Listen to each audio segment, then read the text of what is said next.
Syekh Abdul Qadir Al-Jilani adalah seorang ulama fikih yang sangat dihormati dan dikenal sebagai wali dalam dunia tarekat dan sufisme. Syekh Abdul Qadir Al-Jilani lahir di kota Naif yang termasuk pada daerah Jilan atau Al-Jil, salah satu daerah yang terletak di luar dari negeri Tabaristan. Pendapat lain mengatakan bahwa beliau dilahirkan di kota Baghdad, di mana riwayat tersebut dilihat dari nama Kailan yang diadaptasi dari daerah Jailan.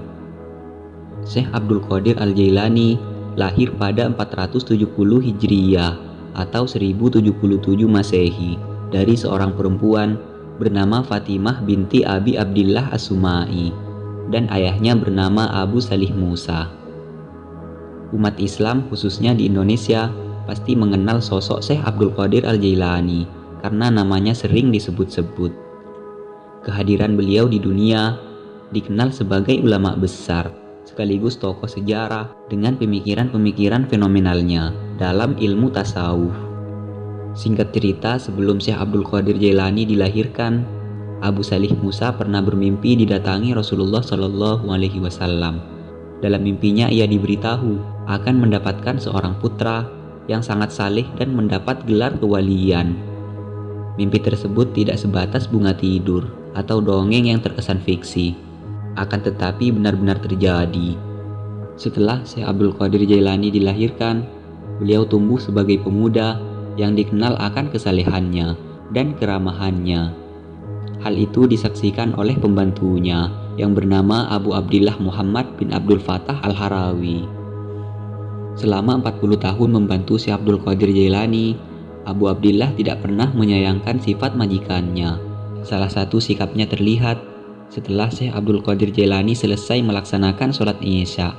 Beliau berhalwat bahwa tidak ada yang bisa mengganggunya sampai waktu fajar tiba.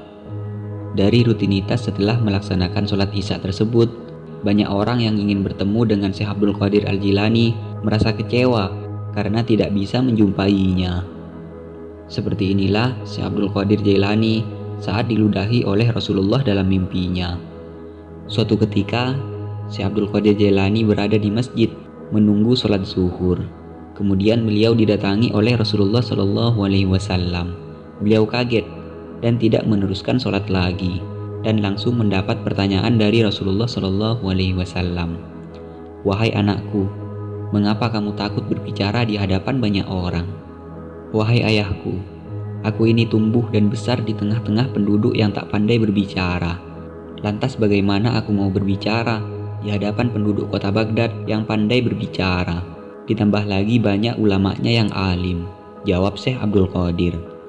Mendengar jawaban dari Syekh Abdul Qadir Jailani tersebut, Rasulullah Shallallahu Alaihi Wasallam meminta beliau agar membuka mulutnya dan langsung meludahinya sebanyak 7 kali. Sekarang pergilah dan berbicaralah di hadapan manusia, berdakwalah dan ajaklah mereka ke jalan Allah, sabda Rasulullah Shallallahu Alaihi Wasallam.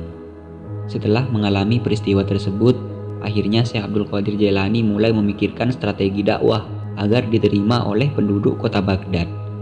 Walau telah diludahi oleh Rasulullah Shallallahu Alaihi Wasallam, beliau masih kebingungan bagaimana caranya menyampaikan ajaran Islam dan mengajak penduduk ke jalan Allah Subhanahu wa Ta'ala. Setelah itu, beliau pun didatangi oleh Ali bin Abi Thalib yang mengajukan pertanyaan serupa seperti Rasulullah Shallallahu Alaihi Wasallam, namun menuai jawaban yang berbeda. Wahai ayahku, aku tidak bisa. Tubuhku dari tadi gemetar dan aku grogi di hadapan sekian banyak orang. Setelah mendengar jawaban itu, Ali bin Abi Thalib juga meminta Syekh Abdul Qadir Jailani membuka mulutnya dan akhirnya diludahi sebanyak 6 kali. Setelah diludahi oleh Rasulullah dan Sayyidina Ali bin Abi Thalib, Syekh Abdul Qadir Jailani akhirnya menjadi mahir berbicara di hadapan banyak orang untuk menyiarkan ajaran Islam.